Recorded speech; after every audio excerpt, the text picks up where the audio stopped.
Personne n'admettra facilement qu'il est jaloux de toi. C'est quelque chose qui n'est pas accepté, et ils ne l'admettront pas. Au contraire, ils apparaîtront d'une autre manière. Mais que dirais-tu si je te disais que je suis sûr que tu as des gens jaloux autour de toi qui tuent tes bénédictions et qu'il est impératif que tu apprennes à les détecter? Aujourd'hui, je vais te parler de 4 signes pour détecter ces jaloux. Tu seras surpris de la quantité de personnes qui t'entourent, mais ce n'est pas forcément mauvais. C'est simplement un indicateur de qui tu dois éliminer de ta vie et qui tu dois conserver. Cette vidéo est extrêmement puissante. Avant de commencer avec l'instruction d'aujourd'hui, assure-toi de t'abonner et d'activer la cloche des notifications, car je publie chaque jour une énorme quantité de vidéos pour t'aider à transformer ta vie. Alors abonne-toi, et maintenant, nous commençons avec l'instruction d'aujourd'hui. Sois très attentif car elle est extrêmement puissante. Regarde, tu ne prospéreras jamais. Aussi bon que tu sois, aussi bonnes que soient tes intentions, aussi bonne que soit ton énergie, si tu as un environnement toxique. Il est très important que tu comprennes cela. Il y a de la science derrière cela.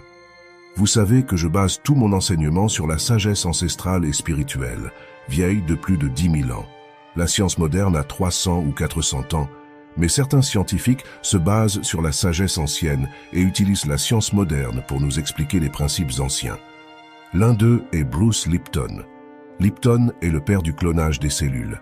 Il a été l'un des premiers à cloner des cellules souches dans le monde entier et a réalisé, pendant son travail de clonage, que les cellules ont la volonté de croître naturellement.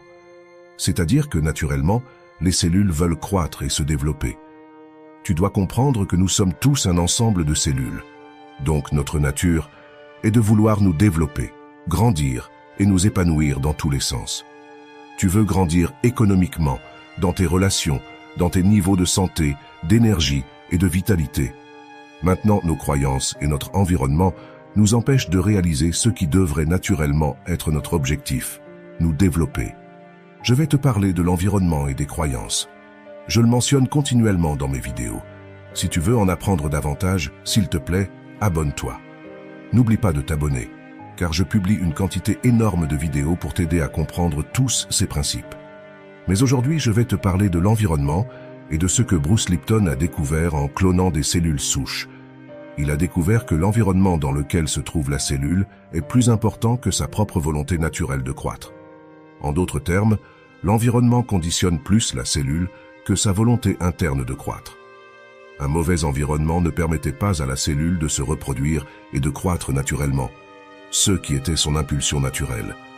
Parfois, tu dis « Je fais tout ce que je peux, je visualise, j'ai une bonne attitude, je fais toutes les choses possibles, et pourtant, j'ai du mal à prospérer dans la vie. » Que se passe-t-il? Eh bien, fais attention, car il se peut que tu aies un environnement toxique et que tu ne t'en sois même pas rendu compte. En plus de tout cela, il ne s'agit pas seulement de ce que les gens disent ou font, mais aussi de ce qu'ils pensent. Notre réalité commence par la pensée. L'univers est mental. Ce que tu penses se manifeste. Les pensées sont des choses. C'est pourquoi, dans la Bible, il est dit dans l'évangile de Jean, « Au commencement était le Verbe, et le Verbe était avec Dieu, et le Verbe était Dieu. » D'abord vient la parole, qui est la pensée exprimée, et à partir de cette pensée et de cette parole, se génèrent toutes les émotions, toutes les actions conscientes et inconscientes qui conduisent à un résultat. Ce que la science a découvert, c'est qu'en 1801, il y a eu une expérience scientifique appelée l'effet observateur, dérivé de l'expérience des fentes de Young. On a découvert que l'attente du scientifique quant à CE qui devait se produire dans l'expérience conditionne l'expérience pour qu'elle se déroule exactement selon sa foi, son attente ou sa conviction. C'est le même message que Jésus de Nazareth transmettait. Selon ta foi, il te sera donné. La science, et en particulier la psychologie, a confirmé ces principes ancestraux. Que les attentes des autres à notre égard conditionnent également nos résultats. En fait, cela est connu sous le nom d'effet Pygmalion. L'effet Pygmalion est né parce que, dans un groupe d'enfants à l'école, des tests psychologiques ont été effectués pour mesurer le quotient intellectuel. Les psychologues ont confondu les résultats et ont dit aux professeurs que les enfants en dessous de la moyenne étaient des surdoués et que les enfants au-dessus de la moyenne étaient les retardés. Les professeurs, croyant que les enfants surdoués étaient les retardés et que les retardés étaient les surdoués, les ont traités comme tels et ont projeté sur eux cette vision. Au bout d'un an, ils se sont rendus compte de la confusion, mais ont découvert un secret impressionnant que les anciens nous avaient déjà révélé. Les enfants qui étaient surdoués, mais que les professeurs croyaient retardés, ont commencé à baisser leur niveau académique et à se comporter comme des enfants en retard.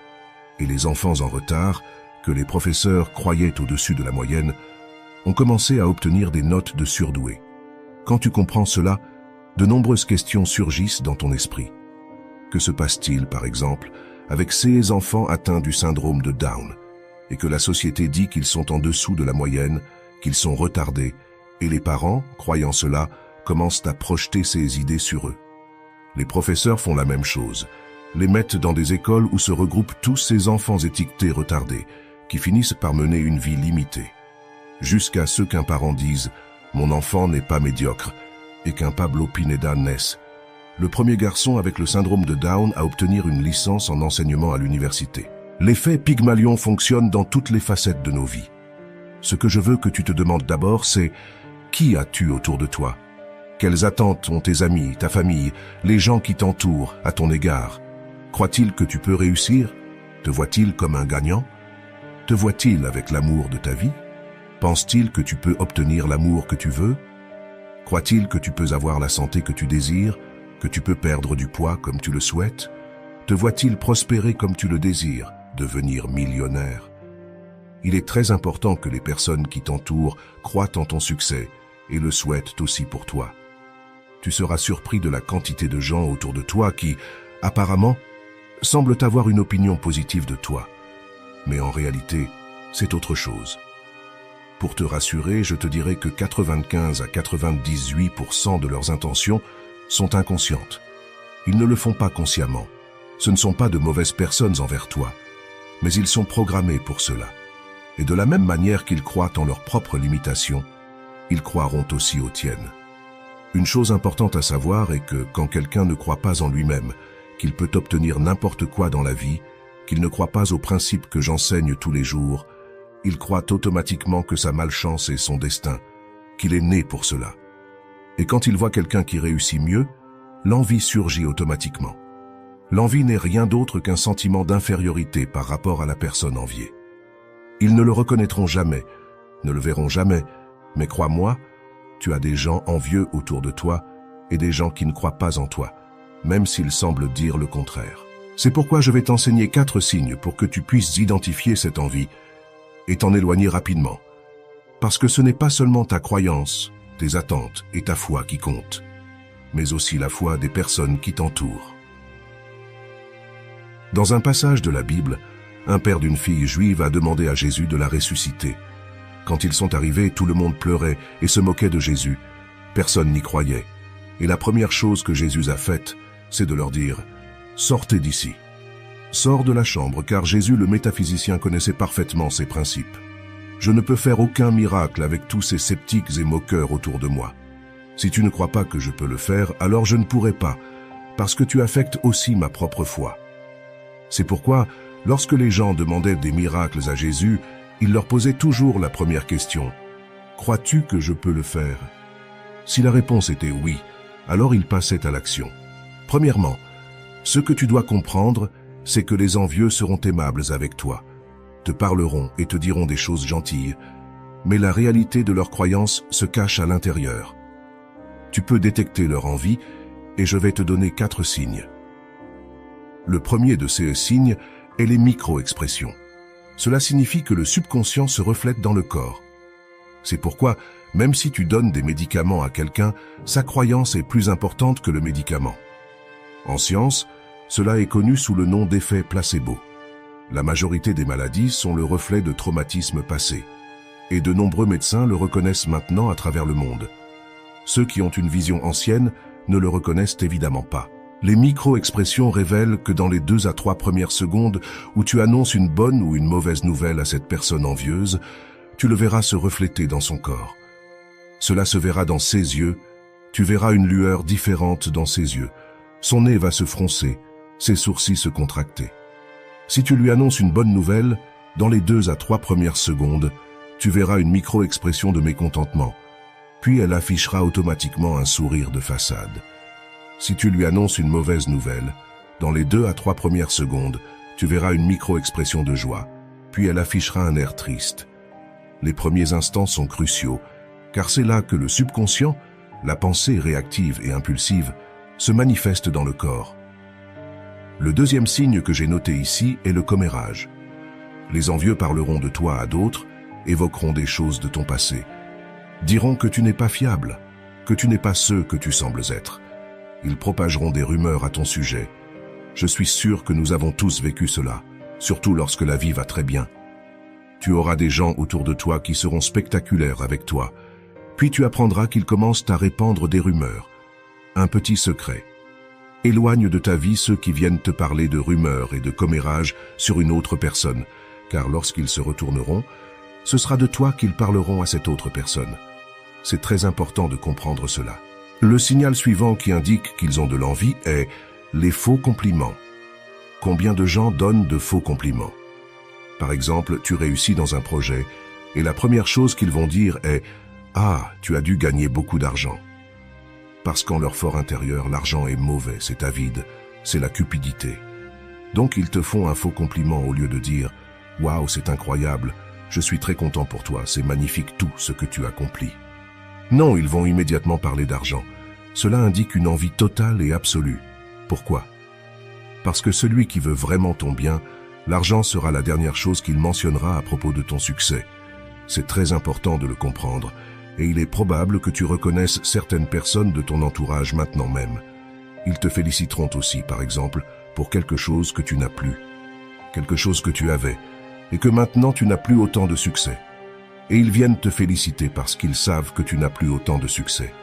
C'est une manière subtile de souligner que ça ne va pas bien pour toi. Ce sont des faux compliments. Jésus de Nazareth disait « Loup en peau de mouton, hypocrite ». Tu dois les sortir de ta vie, c'est très important. Pour cette raison, j'appelle cela la voix de ton âme. J'écoute toujours beaucoup l'intuition, pas seulement la voix de ton âme, ce murmure intérieur. Si quelqu'un te complimente et que tu te sens mal à l'aise, ton âme te dit que cette personne n'est pas fiable, cette personne est envieuse. Ces gens se sentent inférieurs à toi et feront tout pour te nuire. Certains allant jusqu'à te condamner sous forme de compliments. La quatrième signal que je voulais aborder est la suivante. Les gens envieux développent soudainement un intérêt inhabituel pour toi et ta personne. Ils veulent passer tout leur temps avec toi, devenir tes meilleurs amis. Sais-tu pourquoi? Parce qu'ils veulent obtenir des informations sur toi pour les utiliser contre toi. C'est très important. Ils veulent connaître tes points faibles pour commencer à propager des rumeurs et des commérages à ton sujet. Méfie-toi de ceux qui, quand ça va bien pour toi, commencent à se rapprocher soudainement avec un intérêt exagéré. Lorsque tu vois ton chanteur, acteur, écrivain ou youtubeur préféré entouré de gens qui pour la plupart sont des parasites, tu dois comprendre qu'il s'agit de personnes envieuses ou intéressées. Cela peut se produire à petite échelle dans ta propre vie. Fais très attention à ces personnes. Rappelle-toi ce que je t'ai dit au début de la vidéo. Le docteur Bruce Lipton a découvert que la volonté de la cellule n'était pas aussi importante que l'environnement pour prospérer. Tous, nous avons la volonté innée de réussir, de nous épanouir. Dans la Bible, il est dit que le bien est la normalité, que le mal est un choix. Adam et Ève ont été expulsés du jardin d'Éden pour avoir mangé du fruit de la connaissance du bien et du mal. Manger signifie penser. Lorsque tu penses de manière négative, tu es expulsé du paradis. Lorsque tu t'éloignes de ceux qui, consciemment ou inconsciemment, veulent ton mal, ta vie commence à prospérer de manière spectaculaire. Comme je le dis toujours, ne me crois pas. Vérifie-le toi-même. J'espère t'avoir inspiré avec cette vidéo et t'avoir aidé. Si tu veux continuer à apprendre, abonne-toi et active la cloche des notifications. Je publie une énorme quantité de vidéos et j'ai préparé des contenus spectaculaires pour les prochains jours. Alors ne manque pas l'occasion de continuer à apprendre.